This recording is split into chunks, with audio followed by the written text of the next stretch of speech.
Video games have become much more than simple entertainment. They have managed to become one of the key pillars in the media industry, not just creating games that are fun to play, but games that manage to make us feel something. I believe video games to be the best form to tell a story due to how interactive it is, compared to how when you read a book or watch a movie, you're observing the story unfold rather than actively participating in it. And because this form of media is interactive, there are moments that can only be experienced in games, just because how video games are made. So for today's video, I want to highlight some moments in games that transcend all emotions and feelings you have, that stick with you long after the game is finished, and how the games manage to achieve this. Moments that are so phenomenal that once you do experience them, experiencing it again does not contain the same feeling, but triggers a memory of the experience. I hope that made sense, and there will be spoilers for these games listed on screen right now. I hope that isn't too much of a problem, but let's just dive right into it.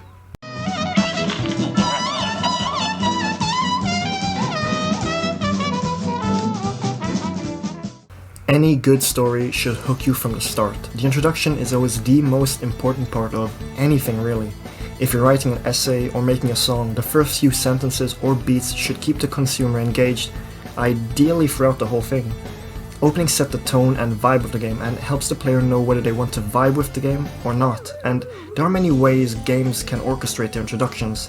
You can hook players with non-stop action, like in Sonic Adventure 2. Sonic's reckless attitude riding a snowboard down the streets of San Francisco, running along to the track Escape from the City in the level City Escape, is probably one of the best opening Sonic stages in just sheer awesomeness and truly makes it an unforgettable experience. Along with the gameplay being fun to play and encouraging you to replay it with its grading system, games that throw fun action at you right from the jump just makes the player feel like they are in control, that they can pull off these awesome combos and moves, and just makes them want to keep going. And this is why City Escape is regarded as one of the best levels in Sonic history, because Sonic teamed through their best stage at you right from the start to get you hooked, making it just a completely unforgettable opening sequence. But on the complete flip side of making the player feel like they can do anything and making them feel good, introductions can also make the player identify with certain emotions. Sure, feeling that sense of bliss in Sonic Adventure 2 is an emotion in itself, but I mean emotions that take you aback. Sadness and defeat, for example. So when games tend to start on a bad note, well, not bad per se, but grim, players won't just feel the somber feelings of the characters, but also a sense of motivation to keep experiencing the game. Like the introduction to The Last of Us that I've mentioned in a previous video, but there is one introduction that trumps it in terms of sheer sorrowness, if you can say that. Mother 3. Mother 3's prologue is as grim as it can get. It starts you off in paradise, really. Lucas, Klaus, and their mother are on vacation having a good time, as we follow the tutorial of the game before we cut to Flint, the father of the family, who was not on the vacation, who has learned the news that not only has the forest been set on fire in their town, but that his family has been attacked by a Drago. Rushing to the rescue, pounding through the forest, he finds his child Lucas, but you find out that Flint will be a widower of a single child, as his wife has been declared dead by a Drago, and Klaus has died from a fall. This juxtaposition messes with the player's expectations completely. It's not often that a game throws death at you so fast, but after having built up the image of a happy family that stays together, strong, really. The pixel art here is also superb, fully managing to portray Flint's anger and grief that he is suffering. But I'm not here to talk about Mother 3. You should go and play it yourself, but also, Nintendo, please bring Mother 3 to the West, please, thanks. These absolute lows in games throw at you aren't just used as plot device to set up a great story, but rather get the player in the right mindset as to what is to come. And the more memorable the opening is, the more likely it is that the player will have something to fight for along their journey. And along your tail, there are more moments that can stick with the player, be it through tranquility or sadness or much more, that come from perfectly crafted scenes.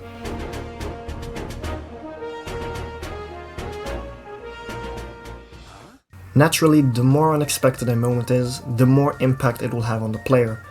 However, these moments can't just come out of left field, but they should be foreshadowed of some sort or make sense in the setting of the game. I mean, it's like if Nintendo just removed Mario from the existence at the start of any Mario game, but it doesn't make sense in the nature of the game, it just doesn't.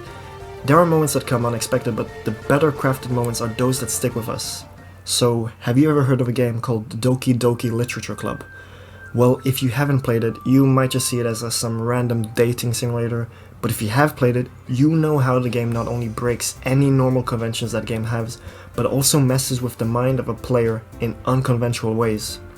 Be it the surprising deaths in the game or the glitching with the UI, the most unexpected moment that stuck with me was game breaking.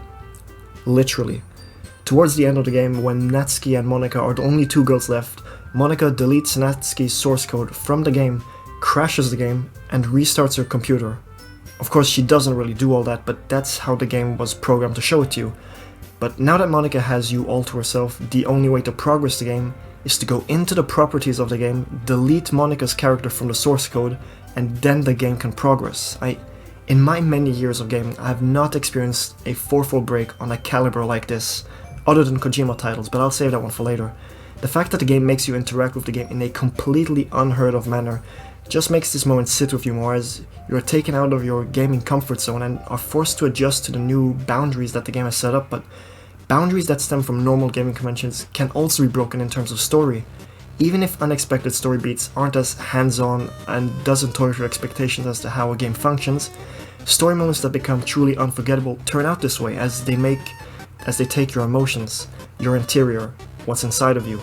Not literally, but metaphorically. But why do these story moments feel more profound than the fourth wall break?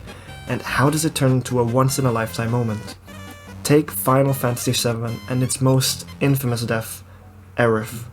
Aerith was a fan-favorite character, and for many, she was a very active member of the party, being the healer. People got to know her, play as her in combat, and if the right dialogue options were chosen, she'd even go out on a date with the player. But then, at the end of Disc 1, Sephiroth stabs her, and she's gone, as her theme plays in the background as you say your goodbyes. To understand what makes this moment unforgettable, we should first divide this into physical and emotional pain. Physical wounds, like a broken arm, while it does hurt a lot, can be mended and fixed as the body recovers naturally, and the one feeling you do feel from all of this is for the most part just pain. So when it comes to emotional pain, the loss of a loved one, not only does it hurt to think about them, it opens a rabbit hole of sorts where more emotions, grief, anger, sorrow, and more all flood the mind. And unlike the physical body, we as humans have not fully understand how the brain functions, making far more difficult to work around these feelings, and the healing process is far more difficult. Unlike going to a hospital and getting surgery or medicine, emotional pain gets people to try and cope with any means necessary. So even once Aerith had died, players had tried every single method to try and resurrect her, but never succeeded. This death is just truly a devastating one, and that's thanks to Square Enix for having created an exceptionally well-written character that players could care for and relate to, and along with her being a party member, it's unusual that a main playable character should pass just like that. And that is how emotional story moments stick with us for a lifetime.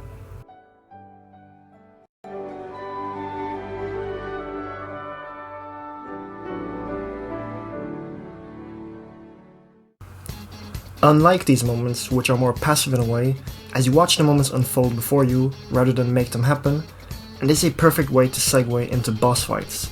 Good boss fights are memorable experiences because it gets the player to interact with the game, and the more the player interacts with the game, the greater the chance will be that the player will remember the fight. This is why hard but fair boss fights are very memorable to the player. Take Sans Undertale. Yeah, Sans Undertale is an unforgettable boss because of the twist that he is the final challenge of the Genocide run, yet actually the weakest character in the game, having one of the best songs to go along with the fight, and being a fan favorite character, and just in general. But this fight is notoriously difficult. When you think of a bullet hell battle, this fight should come to mind like one of the first things you see. There are so many twists and turns, attacks that require fast reflexes and attack memorization, and as you die over and over and over again, you either quit or beat Sans Undertale. On the same note, take Ornstein and Smough from Dark Souls, which is one of my favorite boss fights of all time. You fight against two massive opponents, but it's completely fair fight. One of them hits like a truck but moves slowly, whilst the other also hits like a truck and moves quickly. The arena is set up so that you can use it to avoid attacks and lure the other one around a pillar so that you can get a few hits in before you must go into defensive again. What makes this boss fight memorable is that it's a double battle, and extremely fair double battle. Each death you feel that you are capable of beating these two, and also they look sick. I mean, their gold armor and menacing looks are super cool.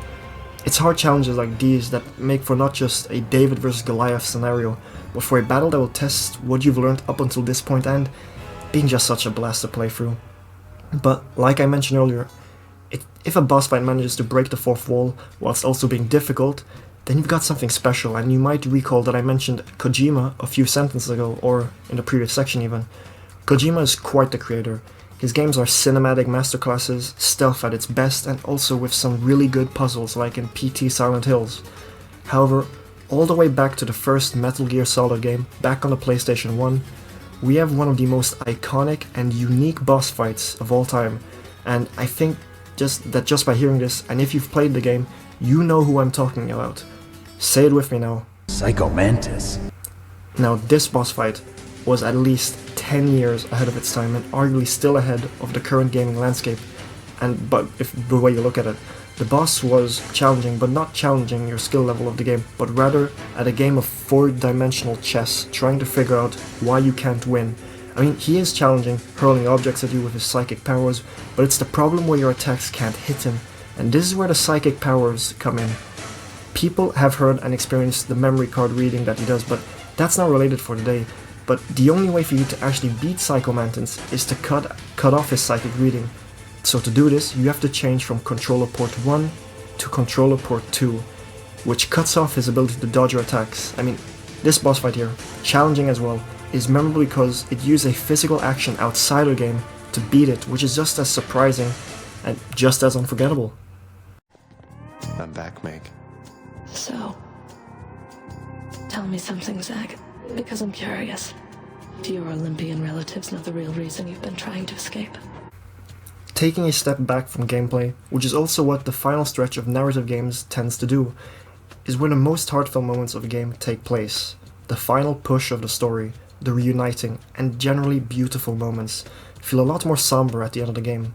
Special moments that take place at the end of the game just feel that more special as your journey in the game is coming to an end. You know that the time you have left in this world is limited now, and these last moments are meant to cement this feeling with special, handcrafted moments. 2 game endings that did this for me one was reaching the surface in Hades for the first time. Although not necessarily even close to finishing the game, it was just glorious to finally reach the surface after countless attempts to escape the realm of Hades, and it was just amazing, really. Seeing a place that looked alive for once, and only for a moment, is one of the fondest moments I have of just looking and taking in the world of a game. The other ending was the ending of Final Fantasy XV. Unlike Hades, where the special moment came from seeing the beautiful world, Final Fantasy XV showed friendship and the power it has. After a long campaign of 30 hours, having gotten to know the 4 party members, and as the credits roll, the game shows a highlight reel of everything you've done in this game, accompanied by the cover of Stand By Me. Say what you want about Final Fantasy XV as a whole, because yes, it is a severely flawed game, but its ending is one of the most heartfelt endings by showing you how powerful the power of friendship can be and how memories with friends can last a lifetime. But arguably, it's these 2 moments that happen right at the end of the game, but when the special moments take place just before the end of the game, it can end up being a bit more memorable than the ending of the game itself. So take The Last of Us. I've spoken about The Last of Us way too many times. I need to get another game. But the ending of The Last of Us is phenomenal and is an ending that many hail as one of the greatest ever. However, I did get the ending spoiled for me, and as I was playing away, nearing the end, there was a moment that took me by complete surprise as I left the building and saw giraffes walking around in the city. This moment right here goes into my top 5 moments of all time because it shows a world that is still living and surviving, a moment of bliss, the sublime. The symbolism behind the giraffes, which I'll talk about in greater detail in a future video someday, is thought-provoking and soothing, and unlike other moments like this, you can stay here for as long as you want. The game does not force you to move on to the next objective, but lets you stay here, giving you this control over the situation, knowing that once you do eventually leave, you won't be seeing this ever again, unless you replay the game again. But it's moments like these that get you to sit back and relax somewhere between your thoughts.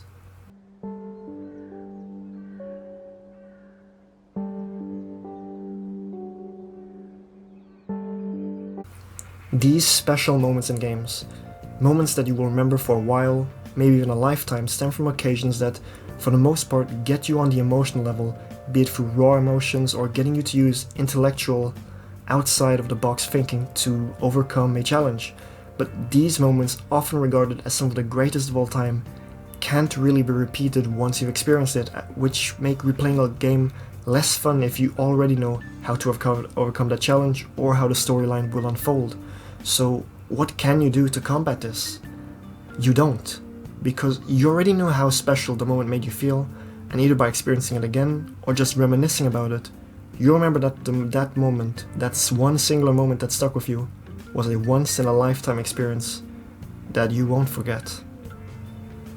And with that, welcome to the end of the video. I hope that you found this video enjoyable, hope that it was paced correctly or like pronounced correctly or phrased correctly. I don't know what to say, but yeah, any support or critiques are heavily appreciated. If you want to see more from me, there's always my channel, my Patreon and Twitter where you can support me if you wish, which are both linked in the description. But what are some of your favorite game moments of all time?